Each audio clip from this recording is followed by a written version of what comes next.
Did you want to me to say anything more about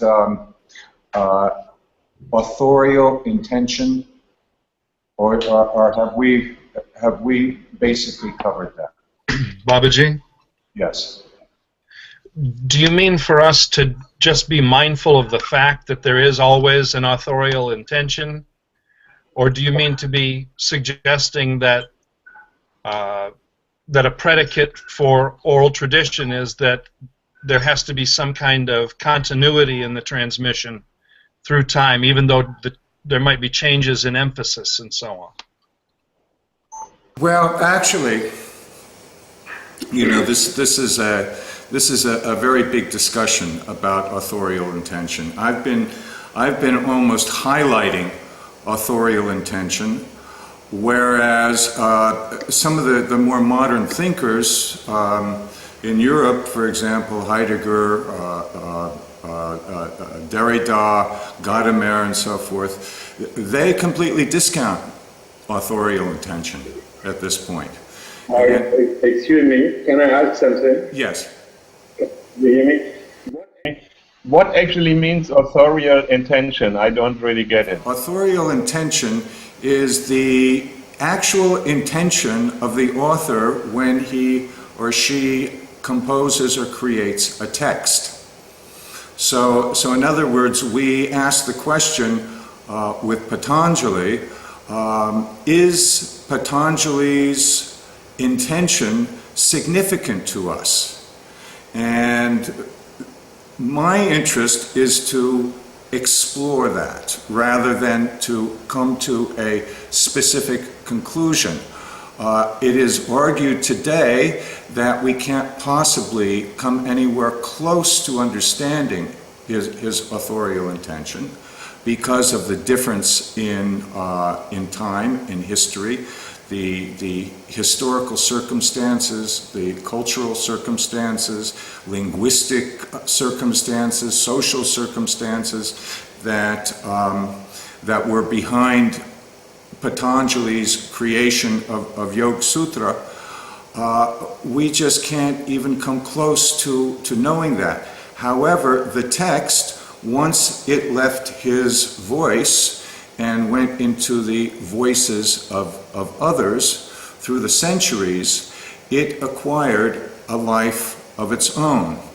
And what I find to be especially interesting in Indian culture, as we discussed, Peter, this self-reflexive aspect of Indian culture, where we can think of the commentary, especially commentaries that go down through time, as understanding that the text will always be interpreted in a specific historical and geographical circumstance.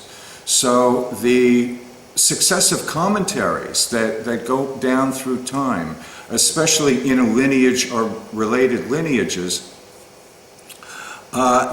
this addresses to some degree the dynamic changes that take place, again, historically, culturally, socially. The problem is when we arrive at a culture far removed, at a historical time far removed, and far removed from the lineage and the traditions of commentaries as well. Can I ask something? Yes. Yes.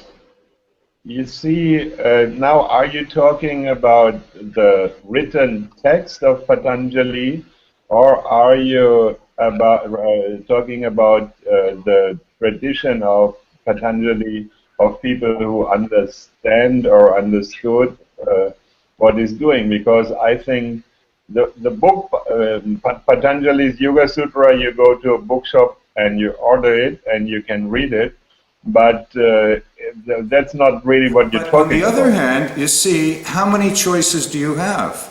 I mean, here it is, you want to go out and you want to understand, you want to read. The Yoga Sutra is made out to be so important by the yoga movements around the world.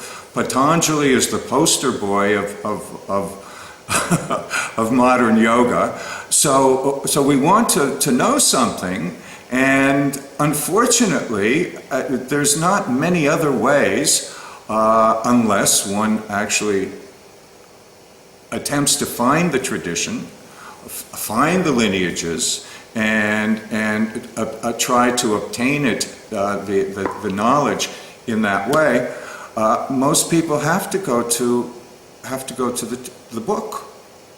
And by the way, the Yoga Sutra, I don't believe was in any written form until probably more than 2,000 years after it was composed. So that is the other issue.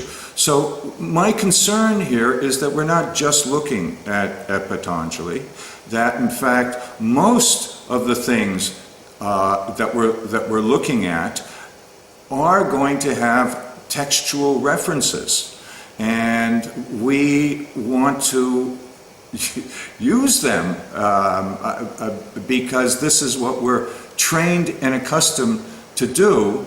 So since we are going to use them, we want to be able to discount a little bit the superimposition that we make from the assumptions from our time and our geography.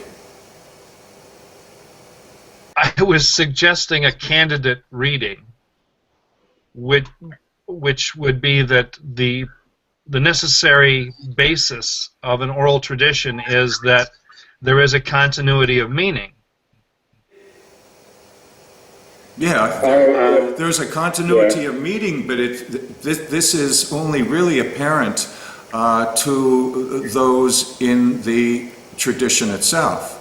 And to get back to Peter's question just a second ago that I don't think I can really adequately answered, is that in this case, we're talking about a text that necessarily goes along with the tradition.